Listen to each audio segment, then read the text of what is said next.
Hello everyone, welcome on your YouTube channel of Lalbagh Girls Inter College, Class 12. In your previous lecture, you have learned about the process of double fertilization.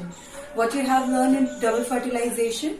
That after generation of two male sperm, male gamete, the one sperm cell fuses with the egg cell and the second sperm cell fuses with the polar nuclei.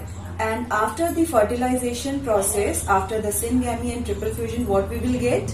We get embryo and endosperm. The embryo is the result of syngamy and endosperm is the result of triple fusion.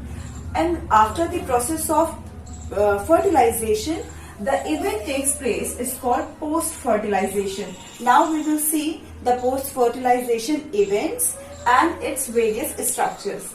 So after the process of double fertilization, what the endosperm does, this endosperm provide nutrition or lots of nutrition material is present in this endosperm.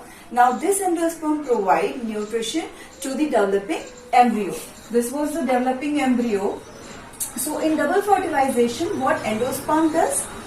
The main function of endosperm is to provide nutrition to the developing embryo. If I ask the question, what is the main function of endosperm in the process of fertilization? You will say, in double fertilization, the main function of endosperm is to provide nutrition to the developing embryo. So after the development of embryo, maturation process occurs. So after maturation, what we will get? Ovule will convert into seed and ovary will convert into fruit.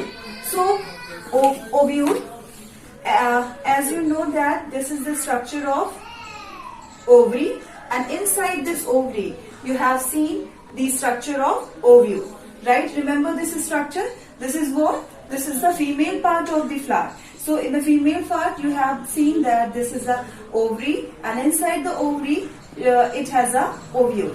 So what happens? These structures, after fertilization process takes place, this ovule which is present inside the ovary will convert into seed, and this ovary will convert into fruit. This event is called post-fertilization event. So first we will discuss with the seed. Now seed, in nature we have two type of seed. One is the non-albuminous seed and second is the albuminous seed. What does mean? Non-albuminous seeds are those seeds which have no residual endosperm. That means after the maturation of endosperm, after the maturation of embryo, it should be endosperm totally consumed. But in case of what happened in case of non-albuminous seeds, that no part is lacking behind in the seeds. Like this type of seeds are found, like your peanut, groundnut are the examples of non-albuminous seeds. Now we will talk about the albuminous seeds. Now albuminous seeds are those seeds which retains the part of endosperm. Not completely, because lots of part of the endosperm is consumed in the development of embryo. But some part is retained by the seeds. So this type of seeds are called albuminous seeds.